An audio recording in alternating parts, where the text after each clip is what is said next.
Hello ವೀಕ್ಷಕರೇ, simply kitchen ಚಾನಲ್ಗೆ ಸ್ವಾಗತ.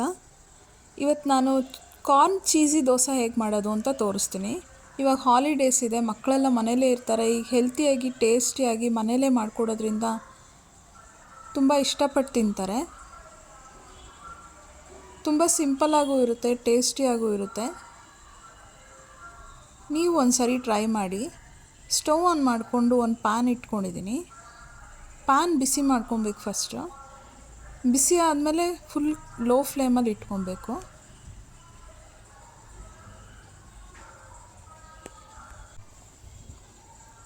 ನಾನು ಒಂದು ಬೌಲಷ್ಟು, ದೊಡ್ಡ ಬೌಲಷ್ಟು ದೋಸೆ ಬ್ಯಾಟರ್ ಮಾಡಿ ಇಟ್ಕೊಂಡಿದ್ದೀನಿ.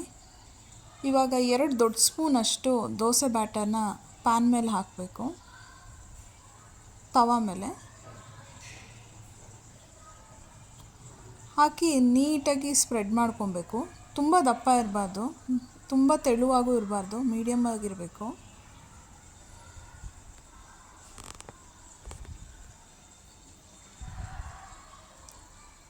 ಆಗ ಕೆಳಗಡೆ ಎಲ್ಲ ಕ್ರಿಸ್ಪಿಯಾಗಿ, ಮೇಲೆಲ್ಲ ಒಳಗಡೆ ಎಲ್ಲ ಸಾಫ್ಟಾಗಿ ಚೆನ್ನಾಗಿರುತ್ತೆ. ಈಗ ಮೇಲೆಲ್ಲ ಸ್ವಲ್ಪ ಡ್ರೈ ಆಗ್ತಿದ್ದಾಗೆ ಈಗ ನಾನು ತಂದೂರಿ ಮಯೋನೀಸ್ ಹಾಕ್ತಿದ್ದೀನಿ. ಪ್ಲೈನ್ ಮಯೋನೀಸ್ ಬೇಕಿದ್ರೂ ಹಾಕೊಬೋದು. ತಂದೂರಿ ಮಯೋನೀಸ್ ಹಾಕೋದ್ರಿಂದ ಟೇಸ್ಟ್ ತುಂಬ ಚೆನ್ನಾಗಿರುತ್ತೆ. ಇದನ್ನು ನೀಟಾಗಿ ಒಂದು 2-3 ಸ್ಪೂನಷ್ಟು ಹಾಕ್ಕೊಂಡು ಸ್ಪ್ರೆಡ್ ಮಾಡ್ಕೊಬೇಕು.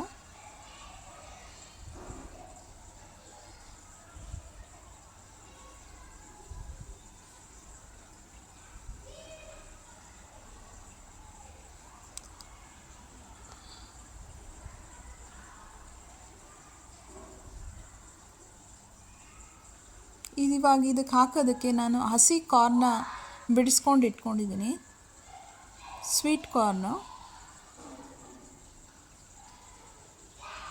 ಈಗ ಸ್ವಲ್ಪನೇ ತೊಗೊಂಡು ಕಾರ್ನೆಲ್ಲ ಅದ್ರ ಮೇಲೆ ಹಾಕೊಬೇಕು.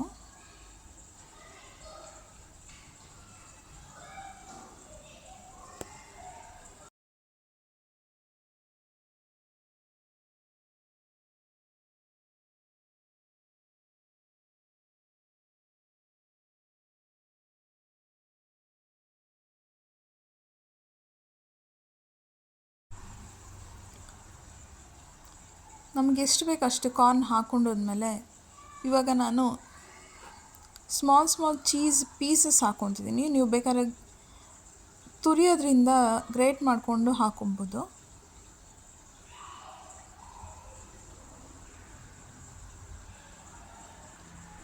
ನೀಟಾಗಿ ಎಲ್ಲ ಕಡೆ ಸ್ಪ್ರೆಡ್ ಮಾಡ್ಕೋಬೇಕು.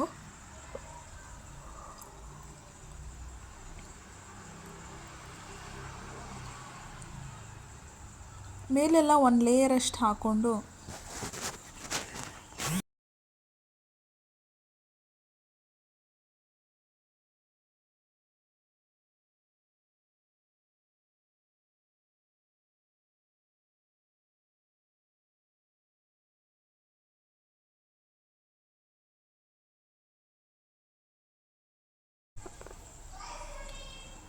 ಎಕ್ಸ್ಟ್ರಾ ಟೇಸ್ಟ್ಗೋಸ್ಕರ ಆರಿಗ್ಯಾನೋನ ಸ್ಪ್ರಿಂಕಲ್ ಮಾಡ್ತಿದ್ದೀನಿ ಮೇಲೆಲ್ಲ.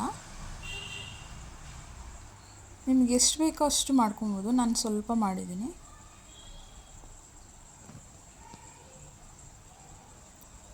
ಚಿಲ್ಲಿ ಫ್ಲೇಕ್ಸ್ನೂ ಹಾಕ್ತಿದ್ದೀನಿ ಸ್ವಲ್ಪ.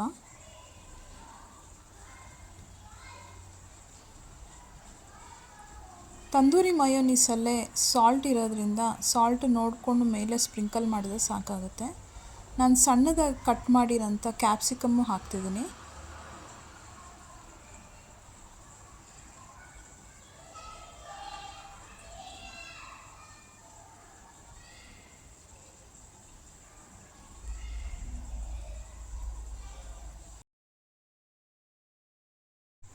ಸ್ಟವ್ನ ಲೋ ಫ್ಲೇಮಲ್ಲೇ ಇಟ್ಟು ಲಿಡ್ನ ಕ್ಲೋಸ್ ಮಾಡಿ ಒಂದು 30 ಸೆಕೆಂಡ್ಸ್ ಅಷ್ಟು ಅದನ್ನು ರೋಸ್ಟ್ ಮಾಡಬೇಕು.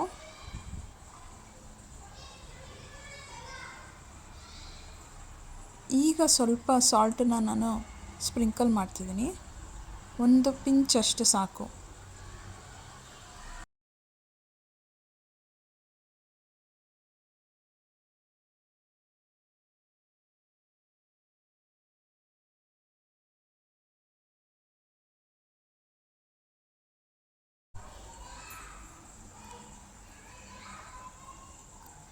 1 ಸ್ಪೂನಷ್ಟು ಸೈಡಲ್ಲೇ ಆಯಿಲ್ ಹಾಕ್ಕೊಬೇಕು.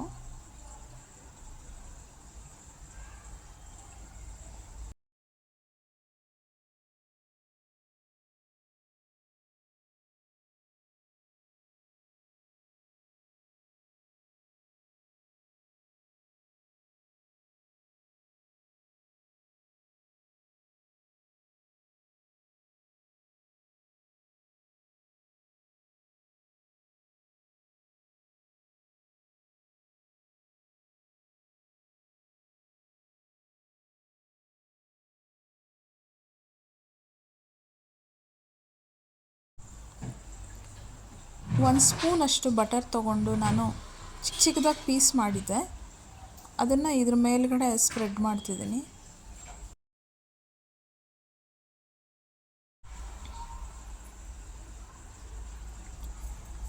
ಬಟರ್ ಮೆಲ್ಟ್ ಆಗೋದಕ್ಕೆ ಲಾಸ್ಟಲ್ಲಿ ಈ ಥರ ಲಿಡ್ನ ಕ್ಲೋಸ್ ಮಾಡಿ ಆಫ್ ಮಾಡಬೇಕು.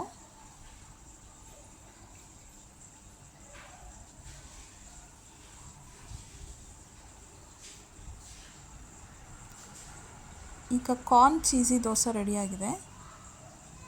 ನೀವು ಸಣ್ಣ ಸಣ್ಣ ಪಿಜ್ಜಾ ಟೈಪು ಕಟ್ ಮಾಡಿಕೊಂಡು ಬೇಕಾದ್ರೆ ತಿನ್ಬೋದು, ಇಲ್ಲಾಂದರೆ ರೋಲ್ ಮಾಡಿ ಕಟ್ ಮಾಡಿ ಪೀಸಸ್ ಮಾಡಿ ತಿನ್ಬೋದು.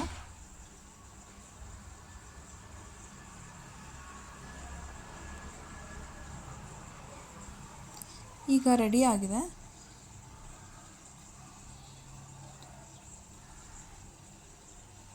ನಾನು ರೋಲ್ ಮಾಡ್ಕೊಳ್ಳೋದಕ್ಕೆ ಕಟ್ ಮಾಡ್ಕೊತಿದ್ದೀನಿ ಕಟ್ಟರಿಂದ. ಸರ್ವಿಂಗ್ ಪ್ಲೇಟಿಗೆ ಸರ್ವ್ ಮಾಡಿಕೊಂಡು ಬಿಸಿ ಇರಬೇಕಾದ್ರೇ ತಿಂದರೆ ತುಂಬ ಚೆನ್ನಾಗಿರುತ್ತೆ. ನಾನು ಮಾಡಿರೋದು ನಿಮ್ಗೆ ಇಷ್ಟ ಆದರೆ ಲೈಕ್ ಮಾಡಿ, ಸಬ್ಸ್ಕ್ರೈಬ್ ಮಾಡಿ. Thank you for watching.